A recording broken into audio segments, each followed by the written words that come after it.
Welcome everybody here to what is being labelled by myself. Luckily I get to create the name for this one. It is LearnDOTA. It is part of the Razer Academy. If you're watching it from that website, well done, congratulations. You found a very, very useful resource which will hopefully be used by everybody in the world of Dota 2 and the rest of the gaming scenes. To explain a little bit about what this is and who I actually am, this is just basically an easy guide on how to get used to playing Dota. It's mainly designed to go for the people who play in public games, a little bit just to understand as well what happens in the competitive scene and how that influences the public games, and we'll be going through that week by week by week, just going over little bits and pieces with each episode.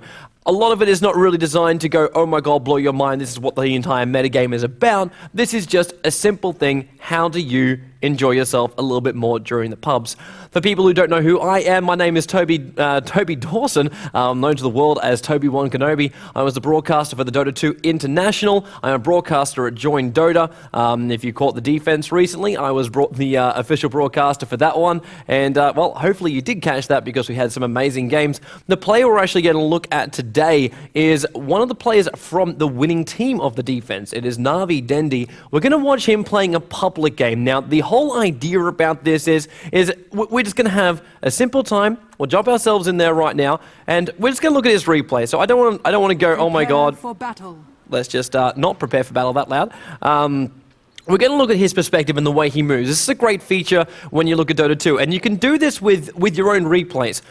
Be it to look at what you do yourself, or if you see another player you're playing with, you can go, hey, I really like the way he did that, or how did he control that? And you can jump into your own replay. So you look back through your match history, which I'll actually show you how to do right now. I've got to get Dendi to remove this shop, because it's currently what he's looking at. And when he's done that, okay, there we go. Now I can pause the replay. But if you have a look inside your own matches, you can go through your own replay. So this is the replay we're watching. So the match ID 6760677. So if you want to check this out yourself, you can do so. And you can go through the history. So this is Dendi, and you can see every single match he's played. If you want to, you can even check out my gaming history. All you do is just click on your hero or player, whatever the little line you've got, and you can download the replay and watch everything. So this is available for you to do for any of your replays, and you can watch the perspectives of all the other players. So let's jump ourselves back inside the game and just start this off, because we are going at one speed. So we'll just stick with him, and of course in a second my mouse will disappear, and we're watching Dendi's mouse. So everything that Dendi does appears here on the screen. And there's just a small thing. It's the way you move. Many players play in very different styles. Some players leave auto attack on, some people turn it off, because for them it makes it easier to move sometimes if you don't have auto attack on, because you control what you last hit. Personally myself, I prefer to leave auto attack on. That way you get a little bit more rhythm in a hero, or when I go back to base to do a shop, my hero continues to attack. It might push the wave out a little bit more, but it does increase my chances of getting a couple of last hits. So it's all about the timing, all about having the excess time to ensure you can do all the other little things that you need to do when playing a game of Dota, be it micro or courier, be it buying stuff from a shop. Of course, there are things in the world of Dota 2 which makes that a little bit easier, and that's hotkeys. And you can hotkey your courier for anything you want to do. All your hotkeys are completely customizable. This is... well, one of my normal accounts that I do play on, but you can go into the settings right now and everything you want to do. So if you want to look at it as far as unit action goes, you select courier, and because everything you need is right here. Your abilities, you can all hotkey them as well up. So any ability you do have. You'll notice there are also 5 abilities in Ability Ultimate. That's because there are heroes like Invoker who have a large set of abilities. Autocast abilities are the same, and that's just if you want to do it. The Alt key is the easiest way to do it, because that way just autocast it. But you can just assign it to one key if you want to hit it straight on, straight off, straight on, straight off, which is easy to do if you're going to play a hero like Dro Ranger. We don't always need to hit the Alt key. Saves yourself a little bit of time. We will jump ourselves back inside the game, as you can hear the foghorn is going off, and that is generally the start of a game. Generally inside a pub game too, you don't have to worry too early on. It's unless you're playing in a captain's mode game or in a single draft game where you know you're a team of 5 and they're a team of 5, then you go, okay, maybe there might be a bit of an early gank. But in a public game, all you generally have to do is ensure you get yourself in the lanes, and that's all you really do need to do. You're watching Dendi right now. Now, I want to talk about what he just did there. It's a simple thing, and it has huge consequences when you look at it. In fact, yeah. Hi guys. I don't want to leave it on the screen all the time, because if I do that, I feel like, hang on, you're just not talking. I'm not talking to you because I was down there in a little corner down the bottom there. It just doesn't feel so good. But yes, Dendi was blocking the creeps. Now, this is a simple thing to do, but takes some time to master. And to the level you want to master it, that changes how far you can hold the creep wave back. So let's jump ourselves back inside the game, and we'll take it back a little bit in time. So 4:11 is when the creep wave hits the front lines. So I'm going to turn it off. Oh, great, we go. Thanks for the game pause. Perfect timing. So I'm going to pull it off player perspective. So I'm not going to look at Dendi for this one, but you'll notice what he's going to do. So let's hit our play on the game. So good to go. What he does is put his body in front of a creep. Everything's a physical thing. Obviously, you can't just walk through something unless you have like phase boots. Then you can't. But you can hold the creep wave back. The advantage of this is when the creep wave hits the lane, it'll hit the lane at a different position because it's taken them longer to get there, basically because you stalled it up. It's not because they walk further, it's just because they stop walking. And you're going to watch Dendi do this right now. You can do this with any hero in the game. It is not difficult, really. You've just got to make sure you block up enough. Don't block it too far, however, or else then the creep wave will come in, the enemy's creep wave will come in range of your tower, and then it'll start to hit pretty hard. But you'll watch him, so he just gets himself in the front, just blocks it up, just goes, a general zigzag formation is more than enough to hold the creep wave back. And I'm going to pause it just in a moment here, because now you see the dire creep wave coming in, and it's at this point. So the dire creep wave has arrived. Invoker didn't block it at all. He's just there going, awesome, great, my creep wave is going to advance down. And Dendi now has the advantage from the get-go. We're 19 seconds into this middle lane. It's an Ancient Apparition versus Invoker. AA is already going to have a hard enough time as it is, but you get the advantage because in the world of Dota 2, if you come from League of Legends, this is going to be different. If you come from Heroes of New Earth, then this is basically the same. When you attack uphill, you have a miss percentage chance, as in you may not hit the opposition. Where Dendi has blocked his creep wave is the perfect timing. There is this line that goes straight across here. That is the top step. This creep is just going to hit there, but the Radiant Creep's going to hit there as well. So the Radiant Creeps get to fight from the high ground. This is also going to make it very difficult for Invoker to gain last hits. And we're going to watch this very, very closely as I'm actually going to try and slow this down. So we're going to go down a half space. So this is just the first lane. So you can count how many creeps happen. So Dendi, he can stay on the front lines. He's letting off Coldfierce harassment because he wants to force the Invoker back. Invoker tries to hit uphill. He can't get it. Dendi, able to get those last hits. Invoker still forced back. This is also a big power of the Ancient Apparition, the ability to cast those cold feet. It does cost you a fair chunk of mana, but it does push them back. So there's Invoker attacking uphill. You see the little miss icon. He's trying to attack up there, and he misses. That time he manages to hit, but it's just that horrible, horrible thing where you have that percentage chance where you might not do the damage. You're forced to come in close, and Dendi has the advantage at that point. Dendi, unfortunately, creep came in range of the tower, so he can't get the last hit in that one. But Invoker struggles. He really shouldn't this early on. Invoker with his build, he's gone Quas. So he's got extra health regeneration, and really, you can see it paying off right there. He's got the same life as Dendi, 450 to the 400 or so, so roughly about the same life. And I'm just going to go back up to 1 speed, so the normal speed. But it's one of those things where Dendi gains the advantage early on. Now he gets up to level 2, and he does go 1 level in stats, I believe, at this point.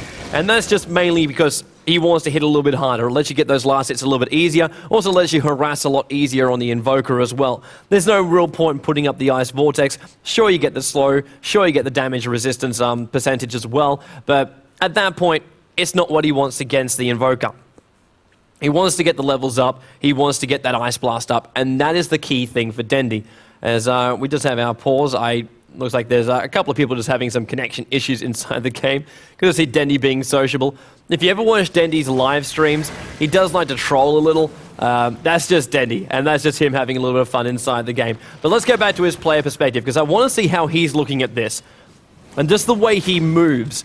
So you can see the cold feet will be hotkey. So what we talked about before, you can have that hotkey, assign it up, and that means you don't have to always drag your mouse down. You can keep your mouse on the heroes, on the creeps. That means you don't have to pull out, and there you go. Attacking cold feet pushes him back, pretty good.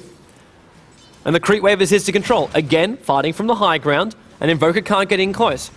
They'll come in range of the tower, and this is going to shift the balance out a little bit, even though the new creep wave will come in and get delayed up a little bit. And that actually, still again, goes on the middle. And we see Prophet going to TP in towards the middle lane, and he'll be able to help basically kill off this Invoker. If he can't, then this is going something wrong. But no, he does do so. Ticker gets the job. Also noticed too, I think Dendi did group up with somebody, because Ticker is actually not a bad player. He is, I'm trying to remember what team he actually played in, but it's not coming to mind right now. The brain is a little bit fried, and if you guys, well, for the time we record this, it was done the day after the Defense Grand Finals, which was a pretty intense game. This match that Dendi is playing is 3-4 games. This was his first warm-up game before the Defense Final. He played a couple of heroes, like you look at AA, he did a Windrunner, he even played Pudge, which, funnily enough, never appeared in the Grand Final. Let me just go figure on that one. But let's just move it forward a little bit too, because I want to talk a little bit about his item build and where he's going to go with this. Now, with an Ancient Apparition, your mana pool is always pretty low. So as you see there, he's using his bottle, and this kind of thing is, okay. AA, you got 2 options when you generally start off. If you're low on mana, you can either, actually you got 3 options if you look at it. There's always a couple of other options, but there's 3 main ones you can go for. The first one's going to be Magic Stick. Now, he knows Invoker. If Invoker's going to cast something, then it's going to be pretty critical. It's going to be a Cold Snap. It's going to be something along those lines. And a Magic Stick will not really make up for that. If you had a hero who was spamming up abilities, then hell yeah, you'd go with that. Because a Magic Stick charge gets a charge every single time one enemy casts an ability. And so, Dendi, there's no real reason to go that. He's going mid lane, and that's why he's now going to choose a bottle. The other option is to go Arcane Boot. So it's combining these boots of speed, which he's already got, with an energy booster, which will cost you 1,000 gold, and you can pick that up from these little secret shops here. So you got one up here, and you got one on the other side as well.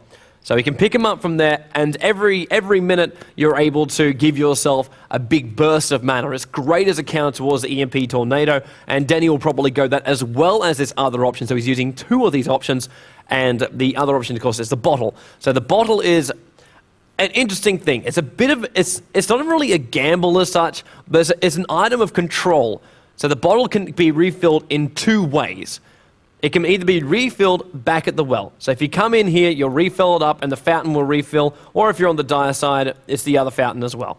So you can do that, or you can do what he did, and that's pick up a rune. Now the runes will spawn on every 2 minutes. So we'll start, there's a 0-minute rune, great for early initiation, so you always look for that rune. And then every 2 minutes from that point, another rune will spawn. You can put it inside the bottle. Now this is the cool thing. There's 3 charges in a bottle. Every single charge will give you 135 health and 70 mana. You can pop off those 3 charges, then pick up the rune. So the bottle is completely empty. Pick up the rune, pop off the rune, and then you have the effect of the rune, which you can also store as well. Save it for a rainy day. If you need a haste rune, you're never quite sure of the timing, then you can say, hey, sweet, and then I can pop it. And then you have your 3 charges again. So you fill it with the haste rune, you use the haste rune, and your charges come back again. Which means if you play a solo mid, you never actually have to leave the lane. It's actually a really awesome thing. You got to go down to the top rune spawn or the bottom rune spawn, and when you do that, it's like, hey, pick up a rune. Fantastic. I don't have to go too far away from the lane, and I don't need to tie up the courier, which will be being used for the rest of his team. Like, it's still sitting back at base doing nothing right now, and he could use that later on. But for now, he does need to tie that up. Other heroes can use that courier, and he controls the runes, and it means he can also be a lot more aggressive in that middle lane. If he realizes he's going to take damage from Invoker, or if he realizes he's got to cast those cold feet, and they do cost a fair chunk of mana, like 150 mana, and you got a pool of 556. 3 and a bit is what you get off as far as cold feet charges go, and that's not a lot. And if you want to use it for harassment, just push Invoker off the creep wave, then you're in a little bit of trouble. But then you pop off 2 bottle charges, and you instantly, in that time, will have another cold feet. So you can keep harassing on, then you can grab another rune, might even pick up a regen rune. Let's start the game up again. But such a great item to go. Hard to do, though, if a team is watching the runes. And that's when you look towards those wards. So the ward's just sitting on a rune, so you know where the rune is, and you keep tabs of what extra ability they have. Now Dendi doing a very, very Dendi kind of thing. Not many Ancient Apparitions would do that, and not many Invokers would probably back off from that as well. But it's just a cold feet. He's like, you know what, I don't want to stand here and tank up this damage. We've already got 2-2, so as far as Dendi's build goes, he's going 2 in cold feet and 2 in stats. That's making him hit pretty damn hard. Increases that damage, as you see, the +7, +7, +10, just down here on the bottom.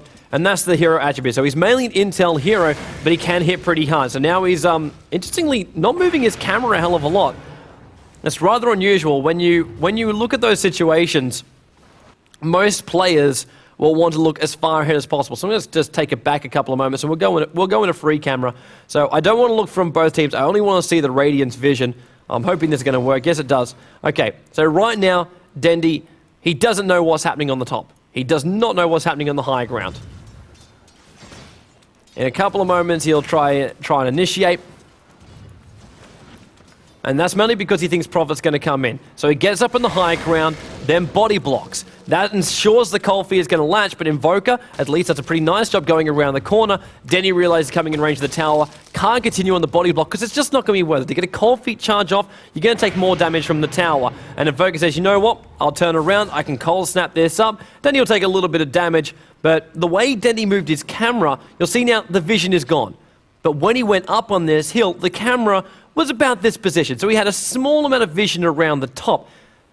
There is 2 reasons for this. Most players would move their camera up here and look around this top area here, because that's where he'll get the extra vision. Instead, though, he'll use the mini-map for that, and he leaves his vision down here and watching, because he's watching from the top. This is where he can get ganked. This is the problem when you go this far over the middle. Simple thing about camera position, but when you're in the middle lane, you get ganked from the sides. There is generally 2 routes which is taken. Axe is doing it right now. He's coming in, Choppy McChop. Is going to come straight down this path, come in through the rear, and call Dendi, which means Dendi is stuck. He cannot move. He is forced to stay and attack that axe. Any form of initiation can just come in through this rear area.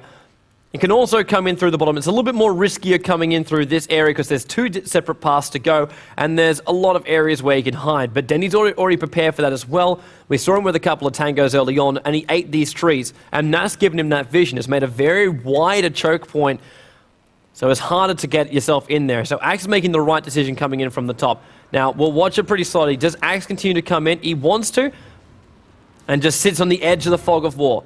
So Dendi just can't see him. After he came back up on the high ground, Dendi might have gone, you know what? Yeah, I think he's there. But he's not sure. Axe could still be in the jungle. It's not one of these things that he's going to be too really about, because he's in range of his tower again. So he's going to feel pretty safe. Axe is still looking for a way in. And this is going to be a big problem for Axe. He's wasting a lot of time by doing this. And then he just goes again. Forces the Invoker back. He's waiting for Prophet to TP because he knows he can have that support. So the Cold Snap starts off. Battle Hunger from Axe. It's a pretty high level in the Battle Hunger as well. Just spin up. A lot of damage. Tigger's going to try and land off a Sprout. And it should be enough to get the kill on the Invoker. Yeah, it is. And Dendi's still going to be happy that he's still alive. Pops off the salve, which is given to him from Ticket, so he can stay on the lane. And Venomancery also comes in to help out. Let's go back to the player perspective of Dendi. I'll let my mouse disappear so we can watch him again. But that was just a textbook play. Axe wanted to initiate. It's exactly what he should be doing as well. The problem he's having is he's going up against a Prophet. And a Prophet could be anywhere on the map. Interesting to watch too, Dendi. He's just keeping tabs on the around the map, trying to work out where his ultimate is, or should be flying. And this is actually a great play. And if Prophet TP's into this, and oh, hello. So he doesn't watch the result of this. I want to see the result of this. So the AA oldie flies up towards the top lane. In fact, we're going to go to free camera again. I love the fact this is actually now doable. If you go back a couple of weeks in the world of Dota 2, then this isn't doable. So Dendi's about to head down towards the bottom. We'll just speed that up until he gets to that point, because when he heads down to the rune, then he decides to throw it.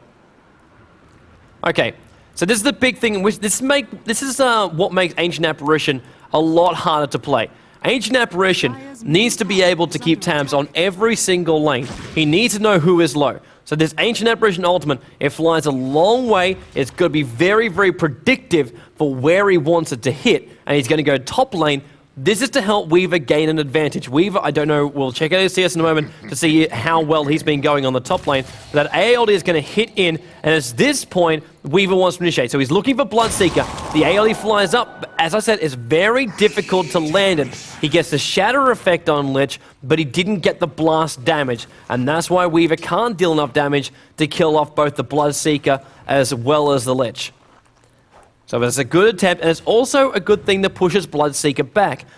There's these two things that happen when an Ancient Apparition ultimate flies out. The first one is, it does that burst damage when it hits. The second one is this Frostbitten. So Frostbitten will stop the regeneration. So it takes damage over time. In fact, oh, actually, now that I click off that, he cancels it. So he takes a little bit of damage over time, and if you're below 10% on level 1, so below 10% of your life points, in this case it's going to be below 70 HP, then he will shatter and die. It's a big thing, and Weaver can deal off the damage. And that's the combo they were looking for. Dendi, unable to do it though.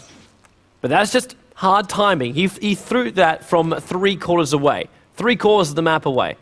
And because of that, it's very, very difficult ability to land. That's why you generally need to set up, and that's where Prophet will come into the play, probably a little bit later on in this game. There's also one of these things I just explain for people as well, for saying, like, it probably will. By saying that, no, I don't watch these things beforehand, it's kind of really annoying in my mind when you watch a replay beforehand. There's just very little purpose in my mind for doing so. You don't look at it through fresh eyes. If you go back and you analyze a replay bit by bit, inch by inch, you kind of lose the reasoning behind why players made those choices. Because you got to look at what's the way of trying to word this. You got to think of the emotions at the time. If you overanalyze the game, you can say, you know what? Why did Puppy pick up Storm Spirit during the international finals? And at the time, you could easily justify it. You could understand its reasoning for it. But you spend time and you go over. Oh, hello, Dendi. You're so in trouble. Spin actually falling short. If the spin managed to hit, then Dendi should have been gone.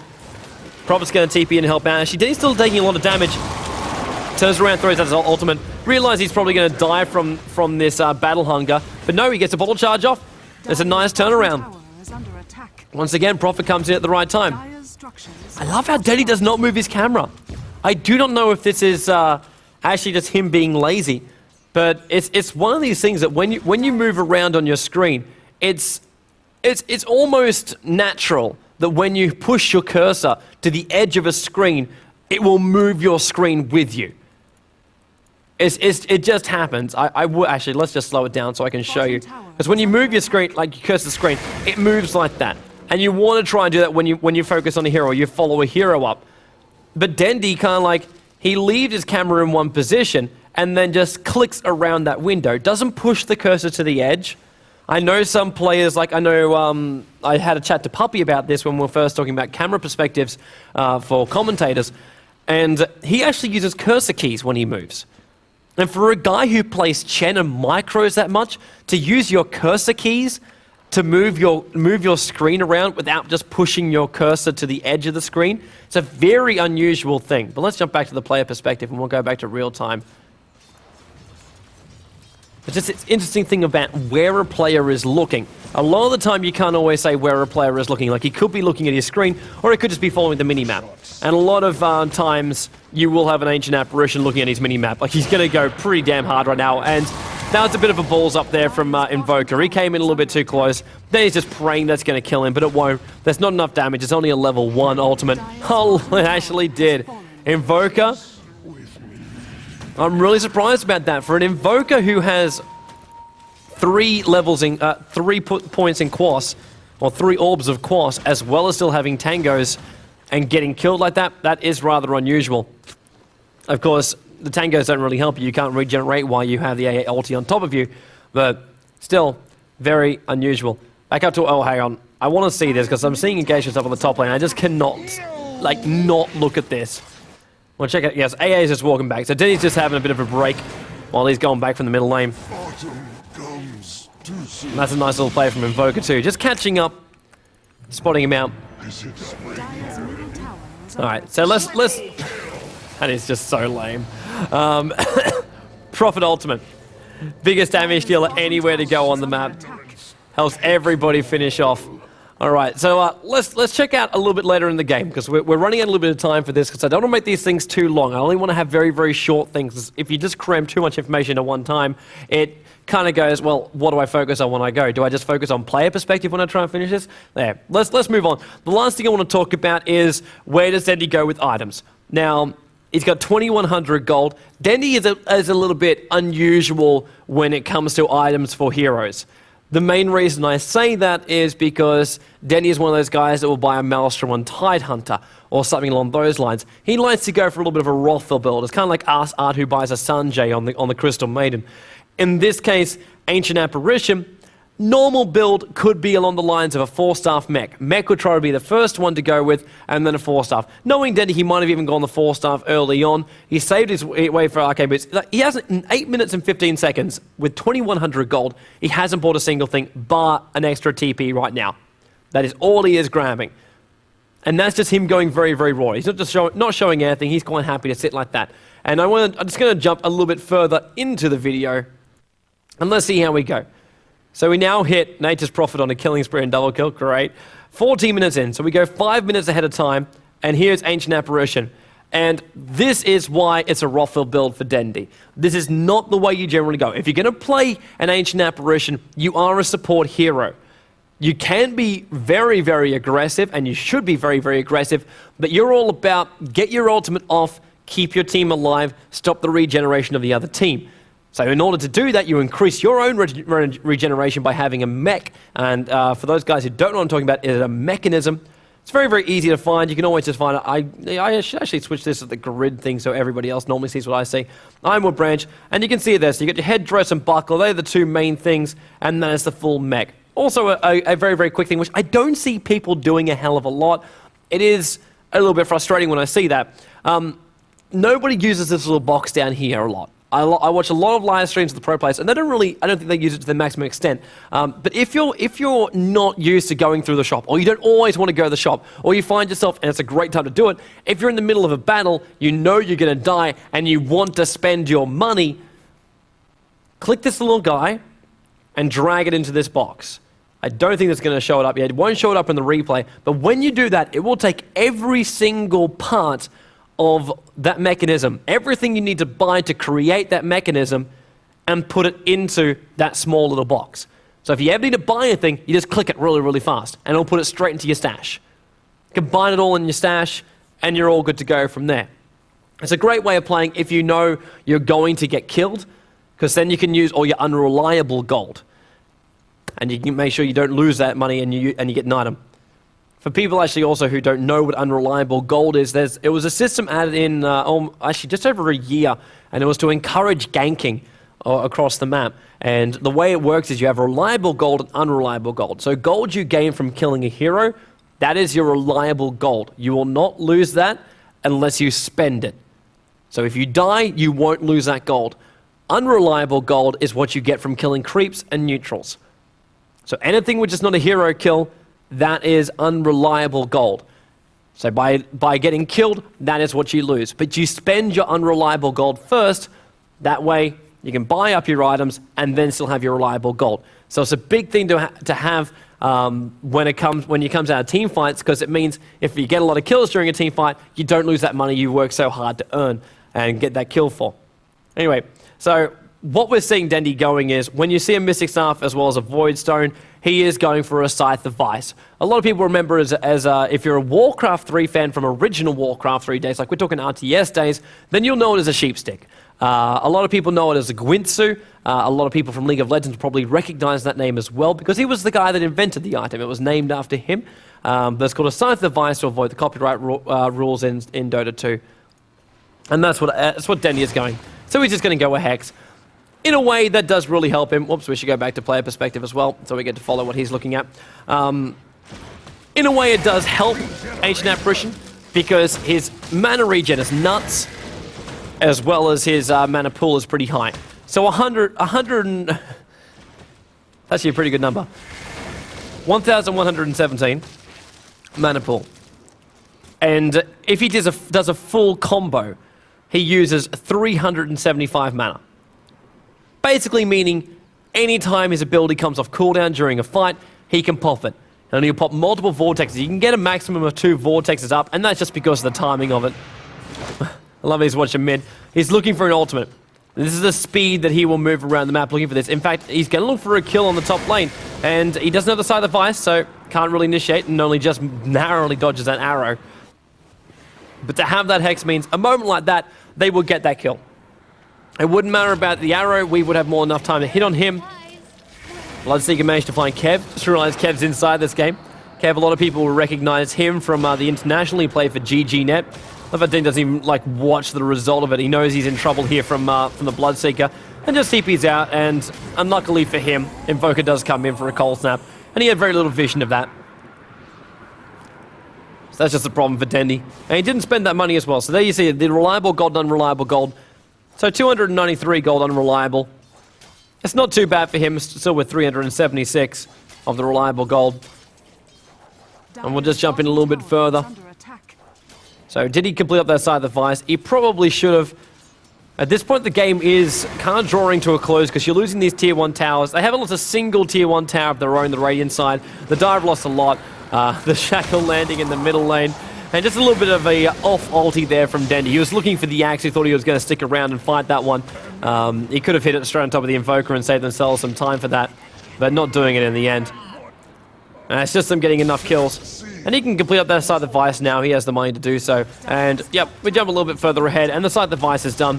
Which means they got disabled. They're pushing in. And this just comes down to a big pushing lineup. You've got Ancient Apparition that can destroy enemies when they try and hold the line. And then you've got a Venomancer with wards who can create a line with his wards, Prophet who can push with his treants, Windrun who can demolish creep waves with power shot, and then Weaver who can run around dealing off the damage. Not to mention his negative effect on the armor when he lets off his beetles. So the push coming in the base won't really be anything too impressive. I want to see what we're going to see from Dendi though. Yeah, there's the Hex and then big AA ulti. So just 2 combo. And that was the damage resistance which he did. So you notice the combo there with the Vortex into the ultimate with the Cold Feet. So the Cold Feet start to do a little bit of damage as well. There's that Vortex. Level 4 in it, so the damage resistance is 25. So lowers it. Boost up that ultimate, make it hit harder. And that helps out with the Shatter effect. So Dendi will be basically pretty happy with this game. You wouldn't say anything really went wrong for him if you check back at his stats. What have we got? 105 for 17. He was going up against that Invoker early on, and Invoker had a really bad game as far as CS goes. He got 15 for 2 and 3 for 8. But that's just because of that small little thing, like blocking a creep camp very early on. Gives you that early start. You get forced off the lane by the Cold Feet. Even seeing right now, Bloodseeker, later in the game, he knows what he's going to do, and that's move further and further away when that Cold Feet is up. And because of that, very, very hard to get the control on the lanes. Dendi gets the levels up, gets that ALD around the map, and he was also supported very, very well by Kev as well as Tika. We saw a couple of shackle shots during those last couple of fights, but yeah. And even then, you see it again. Axe just held in place there with the Invoker. There's just nothing you can do when that kind of stuff happens. You're locked in place, sure you can spin, but yeah. There is nothing more from that one. But that's just one of these examples of a small thing. A small thing. We want to go all the way back to the very, very beginning where you watch this creep wave go out and just a small thing of blocking it. It's an amazing thing to give you a start, but sometimes that little bit of a start is all you need. Come up, block the wave, follow it up, and then you have the high ground advantage. So if you want to take one thing away from watching this, try blocking creeps. Don't block them too far from the bottom lane, because if you bring it in range of the tower, remember, it's going to cause more damage to the enemy creeps, and that's going to push it back too far. But just try, block the creeps to start with, and fight from the high ground. That is your advantage. That is at least your thing to take away from this. Hopefully you've managed to take a couple of things away from this. Hopefully also I'll improve a little bit of this as we go through the episodes.